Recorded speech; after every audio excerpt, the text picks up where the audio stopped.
Welcome to Philosophy Podcast. This is August Baker. Philosophy Podcast is where we interview leading scholars about their recent books. Today is a great interview for me. One of my idols, or one of the scholars that I found particularly inspiring, Carol Gilligan. And we're talking about her new book, In a Human Voice. Welcome. So nice to meet you and talk to you today. August, thank you. Thank you for inviting me. And I look forward to talking to you. And it was amazing that you sent me that passage from Mary Gateskill. Really? Because I've written about that. About that scene? About the scene with Karenin. And I just wrote about in a paper that I'm doing with my former student and co-author, Naomi Snyder.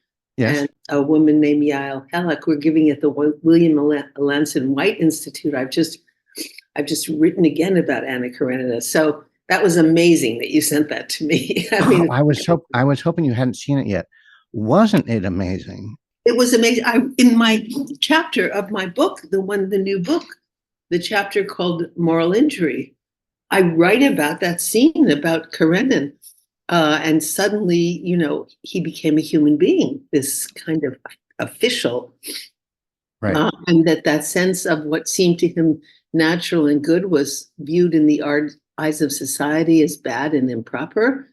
Right. There was just this, I just reread Anna Karenina, and I thought, wow, what an amazing psychologist Tolstoy is. I mean, right. The way he observes the human world was just astonishing to me.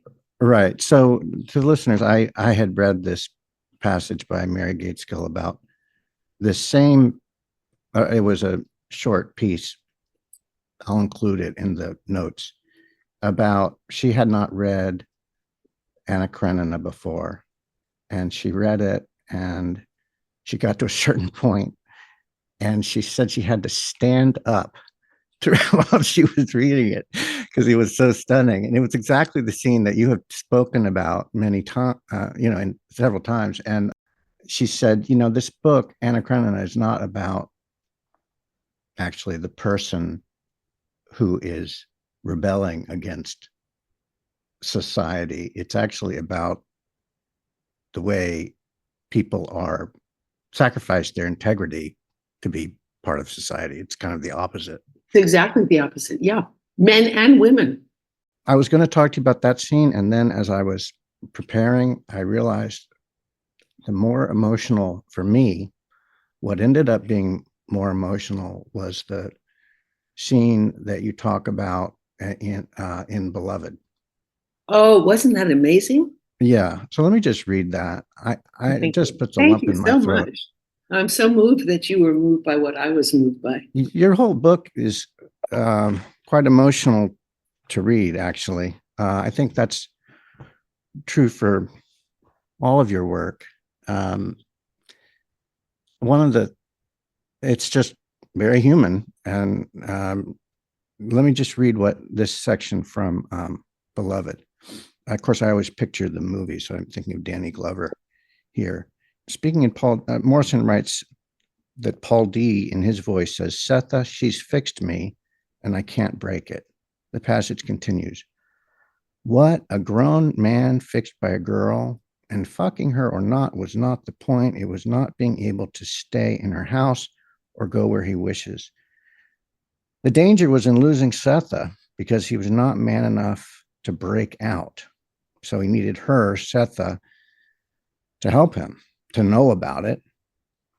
And it shamed him to have to ask the woman he wanted to protect to help him do it. God damn it to hell. That just really hits me emotionally. I think what I was thinking now, to me, what I really can resonate with or relate to is this idea that he wants to protect her and he can't do it. That is what is making him sad. To me, that was the part that I really related to. They were both, Paul D and Setha, were slaves on the Garner plantation, and he couldn't protect her from the, atrocities of slavery. And but also he wanted to be a man. He was afraid. He said what he really wanted to say to her was, "I'm not a man," meaning I can't protect you. Yeah, And it's just so moving. it is. And that he needed, and the image that Morrison has, that for Paul D, that where his red and sort of heart was, he was like had been, there was this tobacco tin, and that was locked up, so all his feelings were locked up and he couldn't express them. Right. And that's what he wanted to say to her, that he needed her help to excuse me, break open that tin. And yet, as a man, he couldn't ask for that. Right. I mean, that was in my chapter called Enter Eve, where in the Bible, in Genesis, and this just astonished me. I mean, this was, I think, 2017, and I was invited to speak to the Knesset, the Israeli parliament, by some of the women members of parliament on the left and the center. And I came and I gave this talk, and then there were questions, and it was in a small room in the parliament building in Jerusalem. And there were about 100 people who were invited to come to this session. The room was packed. And this woman raised her hand. She was a human rights lawyer, she said, and she had a question for me. Did I ever hear of the phrase ezer kenegdo, which is Hebrew? And it means helping by opposing. Ezer is a helper, like God is a helper, someone who has the power to help. And where the help is to pull someone in a direction opposite from where left to themselves they might go. I'd never heard of this phrase. I had no idea. So she explained, then I went back. She said it was from Genesis. I had no idea about this. It's from the second creation story, which is the patriarchal story, where God creates Adam, the earthling, who's man, because God needs someone to till the soil. And then the whole thing is about what Adam needs. And Adam is lonely, so God creates the animals so he won't be alone. And then that's not sufficient, God said. This is in Genesis 3, I think, right at the beginning. Right. And God said what Adam needs was an ezer kenegdo, someone who would help him by pulling him in a direction different from where, if left to himself, he would go. It says, and so God created woman. And I thought, wow, I didn't know this. Yeah, neither had I. It's stunning. Some sort of ancient wisdom. That's what you felt like. Someone way back then saw that he was heading for, and this is where that story of Garden of Eden ends, for a situation of domination. He will rule over her. That was, and that, she will have no voice of her own. I mean, that's not going to work as a relationship. It's right. I tend to have a kind of random style. So to give listeners a overview, I wanted to read the an endorsement and the description of the book. Gloria Steinem, having helped the modern world to hear female voices, Carol Gilligan now takes the next step of helping us to hear a voice that is truly unified and human. So listeners, of course, we're going from In a Different Voice, which has been talked about so much, and to now the new title is In a Human Voice, In a Different Voice to In a Human Voice.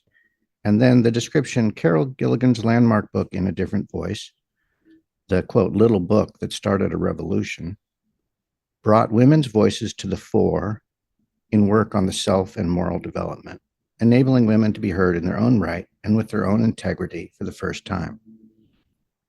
40 years later, Gilligan returns to the subject matter of her classic book, re-examining its central arguments and concerns from the vantage point of the present.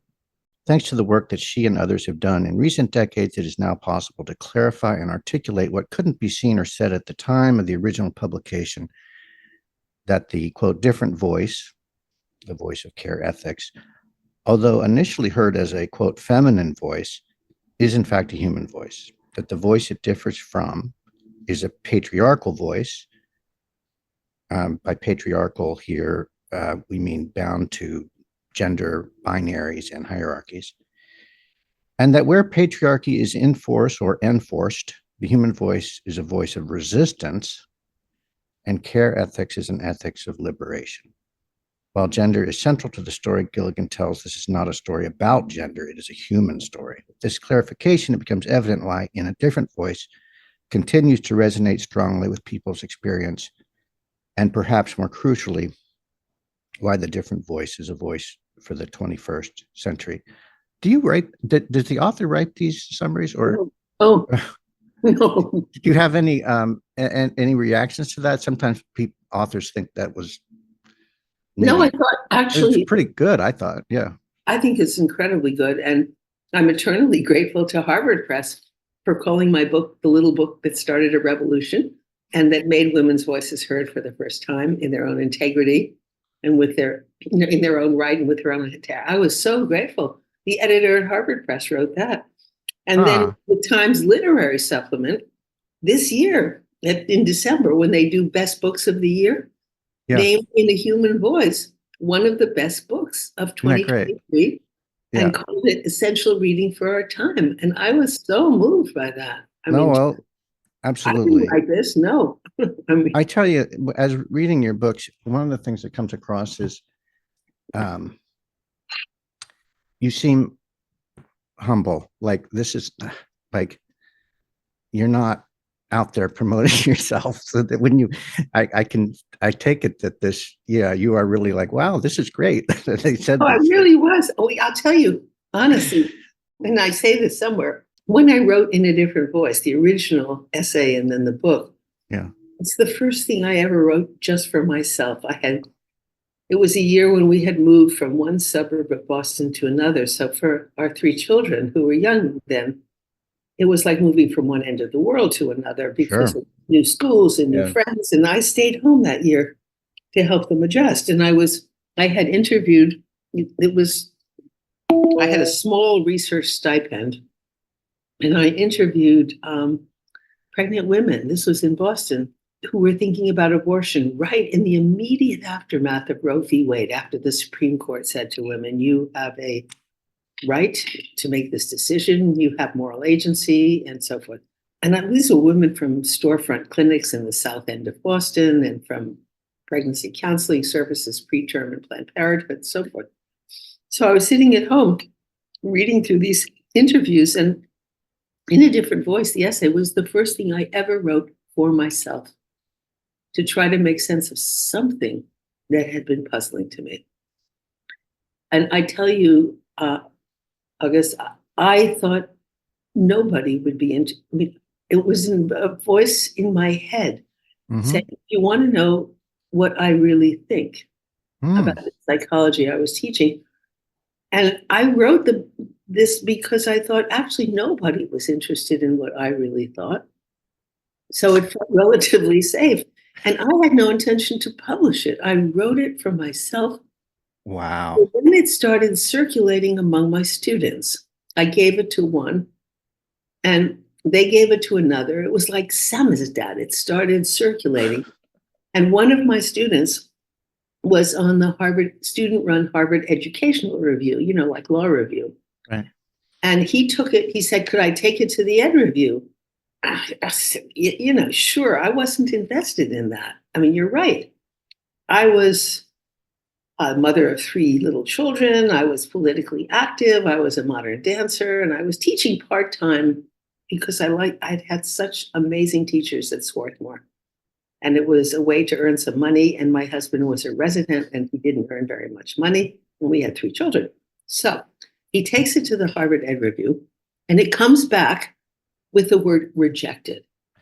We don't know what this is. This was You don't know what this is. Isn't that something?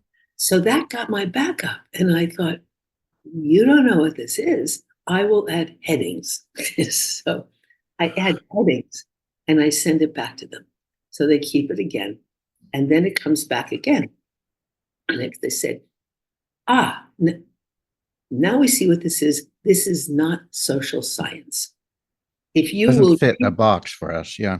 if you will rewrite it in an impersonal voice and from an objective point of view, we would consider it. So, I'm an English major. I was in college. So I write back. I said, it's called In a Different Voice. I said, you can't write Faulkner's novels in Hemingway's prose. And so I think at that point, either because I was so insistent that they hear me, or because they were so tired of dealing with me, these were students I was about, they said, okay, we're going to publish it. Isn't that something? And they publish it, and it becomes a citation classic. Yeah. Yeah. No one expected that, starting with me. Starting with you. I thought it was just me. Right. I love the image of you. Listen, you talk about listening and radical listening, one of the concepts you talk about in this book. And I like the idea, the image of you sitting at the, I don't know, kitchen table or something, reading over these responses. It was literally, yeah. What are they saying? Let me listen. I'm going to read them again and again. And what am I Remember, hearing? I've been taught as a person who was an English major, what was called close reading.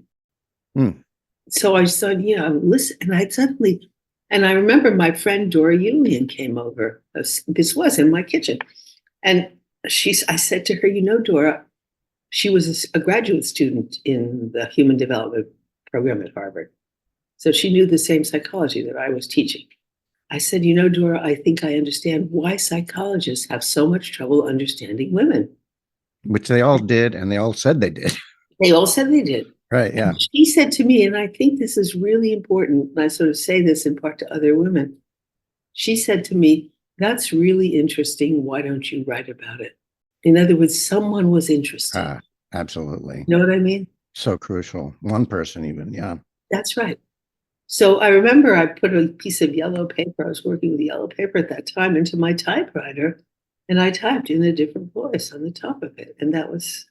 That's great. It's so inspiring. One of the, you mentioned this had taken place right after Roe v. Wade.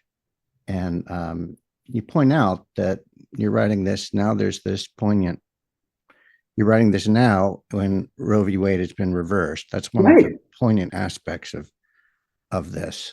And the other thing is, I guess I'd never really thought about this, but you did this incredible thing, which was make it difficult for yourself, really difficult, in the sense you're going to talk about morality and moral development. And what's the area you're going to look at?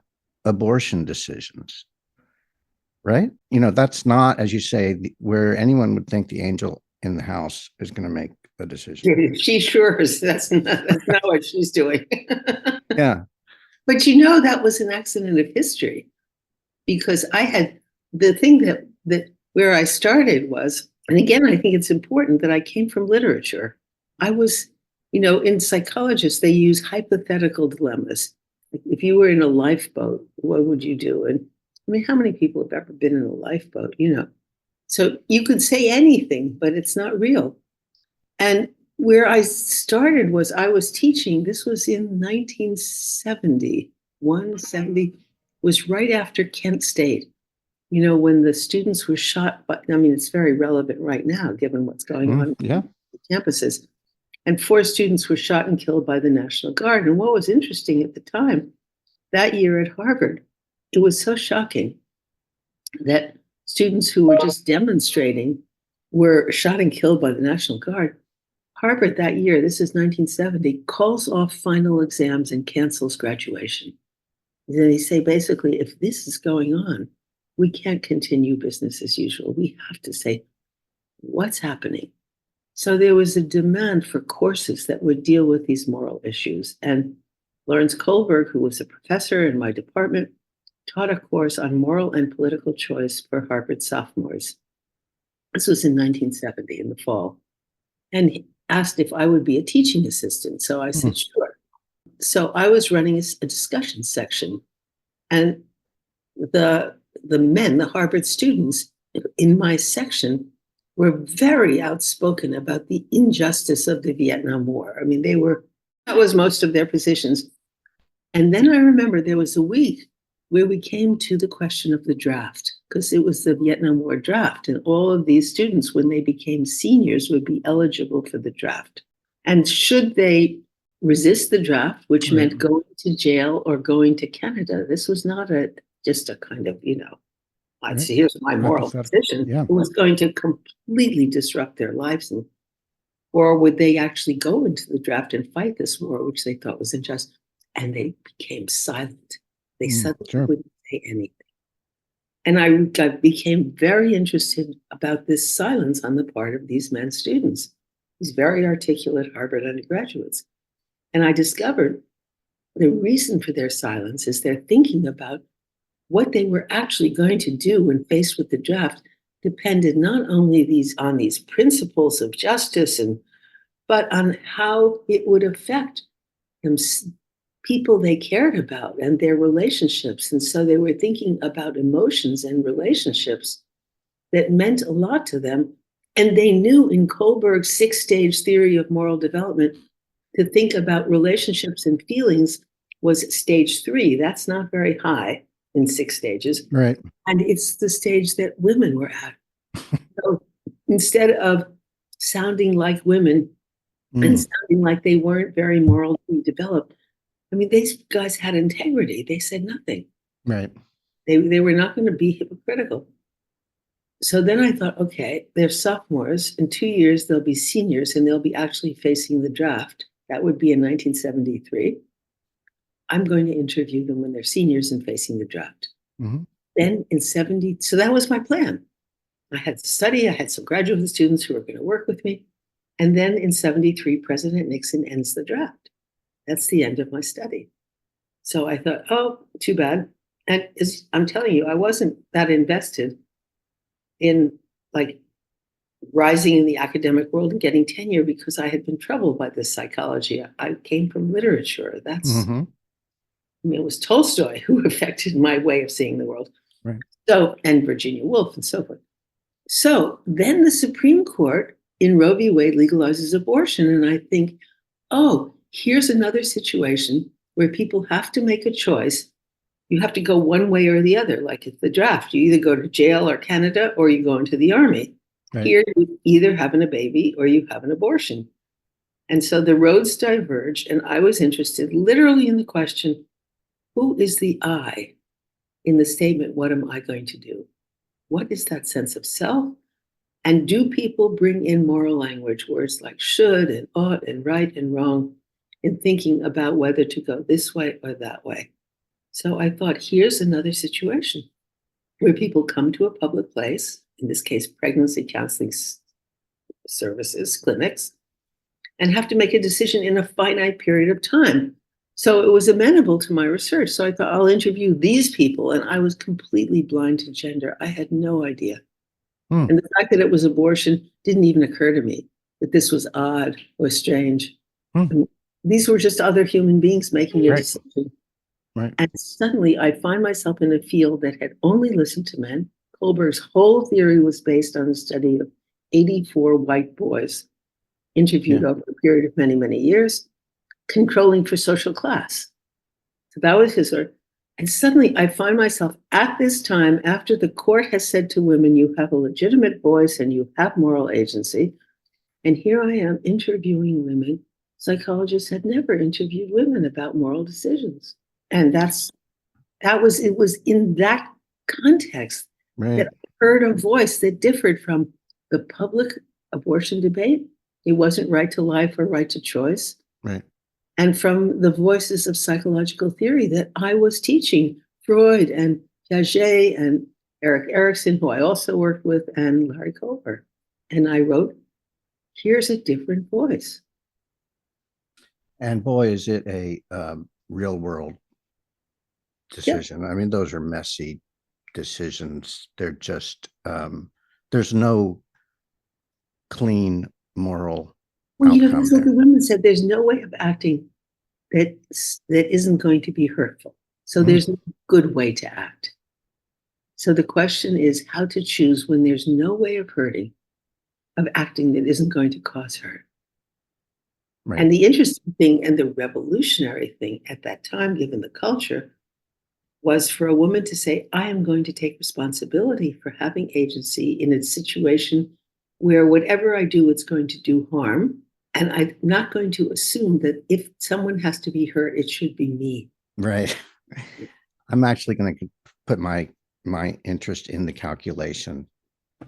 I'm going to look at, and also I remember one woman saying, who had gotten pregnant again and was having a second abortion, she said, I have to ask myself, how did I let myself, get pregnant again in this situation? She said, because it would be doing no favor to me or the child or the world. So she's joining, not opposing me versus the child, to bring a child into the world to assuage my guilt. Was that Betty? Or I think it okay. was, I'd have to look. At any rate, right. Betty was 16. Yeah, so, she was from working class, but this was not Betty. This was, okay. I want to say Janet or something like, because these are all pseudonyms, so I can't remember. Right. So you have, in a different voice, you have this alternative psychological development within the care ethic, caring for yourself to ensure survival, then goodness, self-sacrifice. Right. Then responsibility, maternal morality, and then finally psychological, but also universal in attempting in condemning exploitation and looking to alleviate hurt generally. Is that still something? Go ahead. I don't know if that. I'll tell you. The reason what I didn't know then is after In a Different Voice. That's when I started this major work with girls. I spent 10 years listening to girls because the Handbook of Adolescent Psychology that comes out in 1980, Joe Adelson, who's a brilliant psychologist from Michigan, says in his handbook that girls had simply not been studied. The psychology of adolescence was the psychology of the male youngster writ large. So I spent 10 years with my graduate students listening to girls. And that's when I saw that what I had seen as this developmental sequence was women dealing with a society in which to be a good woman was to be, quote, selfless. That is to silence the voice of what I really think and to only respond to others. So what I saw as the sequence is I saw there were women in my abortion study who basically did not even feel part of the society. They were just acting for themselves. These were the little like teenagers having repeated abortions and saying, and actually some of them said, if I can't take care of myself, how can I take care of a child? Which actually makes a lot of sense. But they were thinking about themselves. And then women coming up against the tradition that says, if you're a good woman, you should do what other people need and respond to them. And I remember this woman, I called her Nina, and her boyfriend or her husband was a law student, and he wanted her to have an abortion so he could finish law school because she was supporting him. And so I remember saying to her, I understand what he wants, but what do you want? And she looked at me as though, like, oh, what kind of a question is that? She said to me, what's wrong with doing something for someone you love?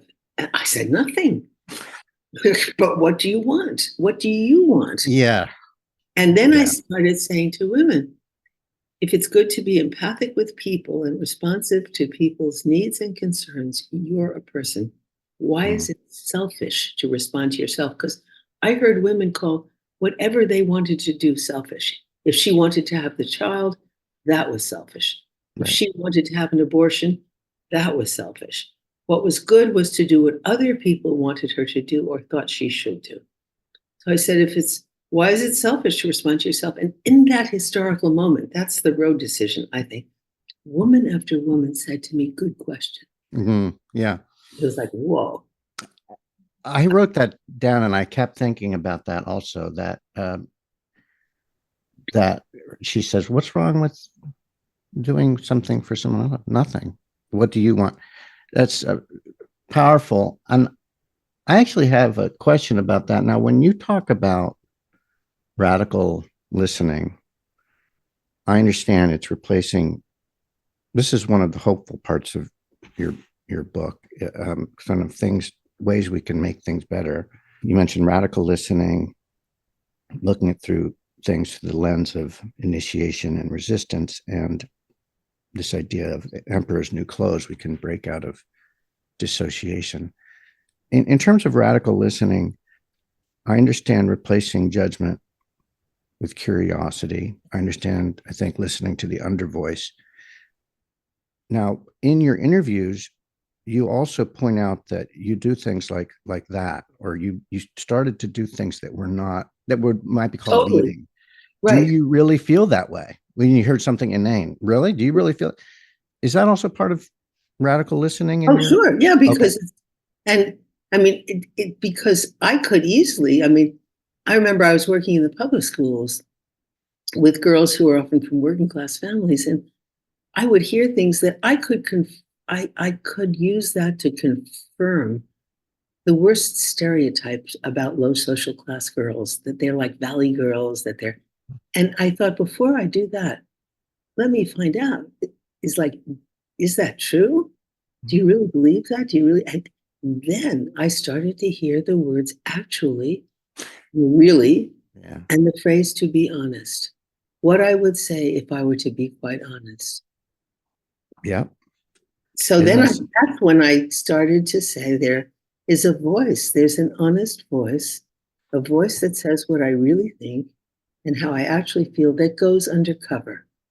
And it's covered by a voice that sounds more mature or more something. If you don't question the cover voice, you'll never hear the under voice. And I found the most poignant instance of that for me was with a man in the study of couples that I did.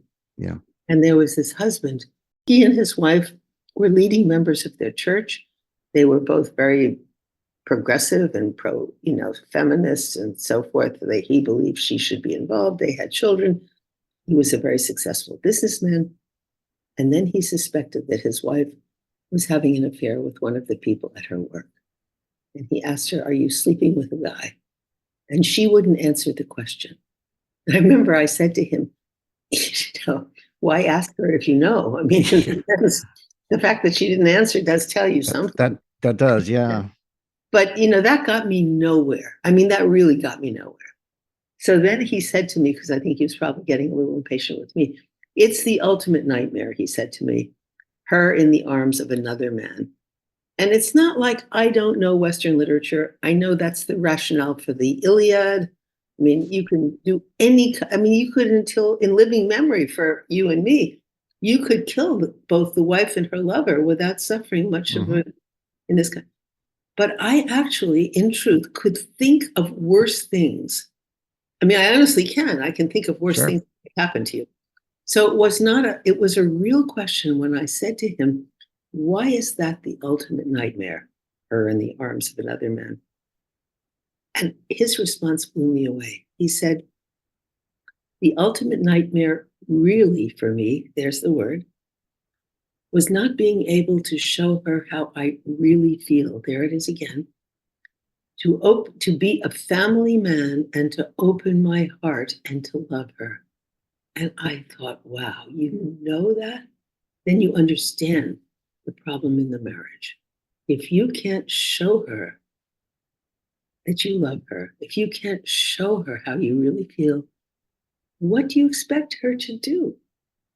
I mean, the fact that she would turn to somebody else who showed her, it's, I mean, it's a whole different understanding of Yeah. where the problem was in the marriage. Yeah. And the fact that that deeply human, intelligent, emotionally intelligent voice was covered by, "This is the ultimate nightmare, her in the arms of another man. I'm going to start the Trojan War here. I'm going to break up the marriage. I'm going to." Right. And I just thought, so that changed my interviewing completely. And I thought, what my colleagues, my students learn is supposed to be, quote, neutrality or objectivity or science, is leaving a culture intact that covers a human the human being in Right. people. So I started teaching very differently how you interview. You have to know the culture, and you have to engage with it. You have to stand in it and question it if you want to hear, in a sense, the human voice that it may have driven into silence. Right. No, that was also a really emotionally powerful part of the book for me. Um, it was very intelligent of him to be able to say that. It is difficult to get beyond the gender scripts or whatever the scripts are. Um, I think that because not only are we social in the sense that we like we're interdependent and we need attachment, and but we're also incredibly social in the sense that we care. When I say we, I guess I mean me, and I'm projecting it out. But we care so much about what other people think of us, and also we sort of. I have changed my values depending on who I'm around, right? Well, and it's not for no reason, because what other people think of us, I mean, that will affect, who wants to be with us and who wants to have us as their colleague. And so, I mean, this has real world consequences. This is not just about some kind of inner, nightmare. Right. I mean, if I sit on the promotion and tenure committee of NYU Abu Dhabi, and what people think of you depends on whether you get tenure or not. Sure. Isn't that the reason these gender scripts? Well, I know it's a surface story. It's the ultimate nightmare that I would be betrayed, but it's coming in from the outside and it's stuck in there. It's not something that's easy to get rid of. Well, because also, I mean, if you think about the gender thing, it's such a powerful, I think, like lever of initiation, because how you feel, it's about how you feel about your desire, how you feel about your body, Totally. how you feel about yourself, your identity, and what your prospects are in the world. I mean, girls come into middle school and suddenly, are you going to be included? Are you going to be excluded? Do people want to be with you, or do you not want to be with you? My teenage grandchildren, they're obsessed with, will anybody like me? Do I look? Right. It's easy to forget what it's like to be, that age. Yeah, there's a book, I don't know, Judith Butler, Who's Yeah, I know Afraid of Judith. Gender? Yeah, What? I know Judith. Yeah, The new book is Who's Afraid of Gender? And I've never heard of she makes this point that gender is how you live in your body, how you see yourself. It's and so essential. how other people see you. Yeah. Yeah.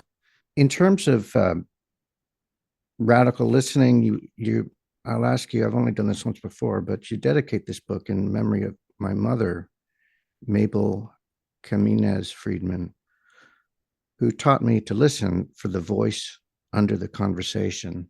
I was interested if you could speak to that. It's funny. I'll tell you this. I carry two voices inside me from my mother, both of which had a huge effect on me. And one was that my mother would say to me, "Darling, meaning pay attention to what you know, listen to yourself." And then my mother would say to me, "What do you know?" Like, don't, let me tell you what you need to know to sort of make your way in the world. Uh, And I mean, so with my mother, and I listened to my mother. She knew I mean, my parents were children, my grandparents were all immigrants to this country. They came at the end of the 19th century. My mother's mother from Hamburg, via Palestine. My mother's father from the Ukraine. My father's parents from Hungary. And my parents were first generation Americans. And my father was born in the back room of a dairy store, and he became a very successful Wall Street lawyer. And so, to my parents, America was the land of opportunity. And to them, Roosevelt was a hero. I mean, a great, uh, you know, hero. And on the other hand, they lived through the Depression and they lived through a lot of anti-Semitism. My mother's brother, who worked for General Motors had to think he wasn't Jewish in order to hire him as their controller because Jews were not hired. And my mother's sister changed her name so that she was the first woman to pass the New York State bar exam. But she wanted people not to know she was Jewish and when I went to college, there were quotas to limit the number of Jewish students. So my mother was very aware of what you had to do to make your way in this new world. Do you know what I mean? Sure.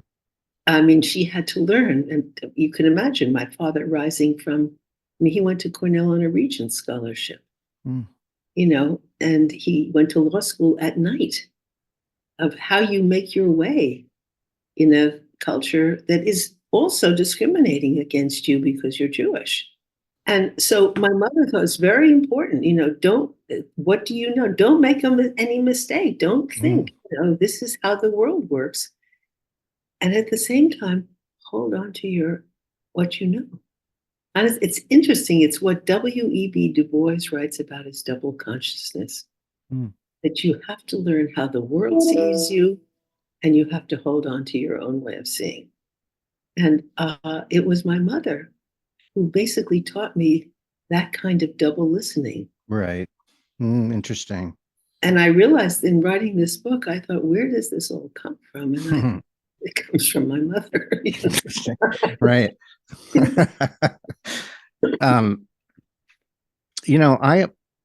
I think of your work as I see a lot of similarities between your work and Freud. And I wrote a few of them down here. It's one of the things is that you let the reader follow along your thinking. This is what I thought, and then I was puzzled by this, and then I found this. Another one is you're interested in development, what happens as we grow up. Morals, some people would say, I guess Reef said Freud could or should be read as a moralist, a very severe moralist. And then, of course, the individual and culture. How does culture force people to repress things or swallow things? One of the ways, though, that's striking to me that seems different is you're way more optimistic. I guess what reminded me of this is, of course, also the difference between what people say and what they're really thinking. Right. On. But you're way more optimistic. I just had this quote from Freud, and men are not gentle creatures. This is Civilization and Its Discontents, I think. Men are not gentle creatures who want to be loved. Their neighbor is not only a potential helper or sexual partner, but they're also tempted to use him sexually without his consent, seize his possessions, humiliate him, torture, and kill him. He says, who in the face of history will have the courage to dispute this? I don't get that sense from reading your work. Well, I would say to you, thank you for asking me that, because it's very relevant. I would also say that there has really been a complete shift within the human sciences in the last 40 years since In a Different Voice, coming from anthropology and from neuroscience and from what's it called, primatology, the people who study apes like Franz de Waal and people like that, that say, in fact, that view of development. Oh, and also the key thing was the infant researchers, because before they had observed babies in isolation, and in the 80s, they started observing infants with their caretakers, meaning mostly their mothers, and they saw a baby they hadn't imagined. And I start my class, the class I teach on the listening guide, by showing the film called Still-Faced Experiment by Ed Tronick. It's like a 5-minute experiment, very quick, with a 1-year-old baby and a mother who's playing with the baby, and then Tronic, the experimenter, says to the mother, now make your face still, meaning stop responding to the baby. And this is a 1-year-old. It could be a girl or a boy. It could be black or white. It's just a human baby. Instantly, the baby picks up the break in relationship. And the baby responds by trying to repair the rupture. The baby repeats what the baby had done that had gotten the mother's attention. The baby points, makes these sounds. The mother still doesn't respond. And the baby freaks out. It's almost unbearable to watch. It lasts for 2 minutes. You can hardly stand it because the baby's voice goes from a kind of cadenced relational voice to this high-pitched screeching. The baby's body suddenly gets stiff and rigid. And you think the loss of relationship is marked by a change in voice and a change in the body posture. And then the 2 minutes is over. The mother says, oh, baby, blah, blah, blah, and they repair it. It's okay. So that's where we start. And that's not, with Freud and Piaget, they all said we start from a position of, what's the phrase, narcissism without narcissus. We're locked up in ourselves. We can't differentiate others from ourselves. It's just not true. This baby is completely engaged in relationship. So the question changes. The developmental question used to be, this is when I was teaching, how do I overcome my self-interest, pursuit of self-interest, and learn to pick up and respond to the feelings of other people? Right. How do I gain the capacity for intimacy, for empathy? How do I learn to take the point of view of the other person? Mm-hmm. How do I become capable of love? That's Freud. Okay, now you see the questions reverse. How do I lose the ability to pick up the responses of other people? How do I lose the capacity to empathize with what other people are feeling? How do I lose the ability to love? How do I lose my humanity? Mm-hmm. So that's exactly what you're putting your finger on here, because then you say the solution is within us. And yes, if I see someone acting the way Freud describes, being absolutely, raping and rampaging, other people and treating other people with disdain and contempt. We have a nice demonstration of that now in our public life. Mm-hmm. The question becomes, what happened to this human being? Right. I wonder, though, do you ever feel it's gone too far, that there's an underestimation of, if we think in terms of evolution, yes, there is this need we're inherently, irredeemably, fundamentally relational, but there's also a desire to win and compete, and it's thrilling, right? And to, well, but you have to say, where does, first of all, if we create a zero-sum game, if you say to me, would you rather be the winner or the loser? I have no problem telling you I'd like to win. Do you know what I mean? But the question is, why is that the question? The single best book for me on this subject was written by Sarah Blaffer Hrdy, H-R-Y, called Mothers and Others, The Evolutionary Origins of Human Understanding. It's an absolutely brilliant book. And she says that evolution, because of there's such a long interval between birth and reproductive maturity for humans, and our brains require so much food, that for humans to survive, someone other than the mother has to invest in the baby's survival. So then she says that evolution, the baby therefore has to engage other people so evolution, she says, selected for empathy, mind reading, that is the ability to figure out and cooperation, because otherwise we would never have survived as a species. Then she says, which is your point, that now that babies who don't engage other people, we know how to keep these babies alive. That she said these vital human capacities for empathy, mind reading, cooperation can slowly fade away like sight in cave-dwelling fish. In other words, we're in danger of undoing. It's a brilliant book. I assign it to my students every year. It's take a look. I will read it. And in fact, she endorses your book also. That's the other endorsement in addition to Well, I'm a huge fan of hers. As I Lori said, I Simon. keep her work, and it's shifted the paradigm. Right. Along with Franz Duval, who just died, along with Damasio, who said what we used to call rationality is a manifestation of brain injury or trauma. You can see though that I mean, people compare Freud to Carl Rogers, and I don't think that. it's obvious why you're going to have a different outlook if you're living in Austria in the 1930s. With the Nazis breathing down. Right. You're going to have a different view of human nature, right? I know I have tons of more questions to ask you, and we're running out of time. So I just wanted to say the book is In Human Voice, Carol Gilligan, university professor at NYU. Thank you so much. Pleasure to talk to you. We didn't even with me. talk about Karenin. I know. No, I'll put that in the link. It was a great little piece. Thank you so much. I really enjoyed this. Thank you so much for inviting me. Appreciate that. Thank you. Bye-bye. Bye.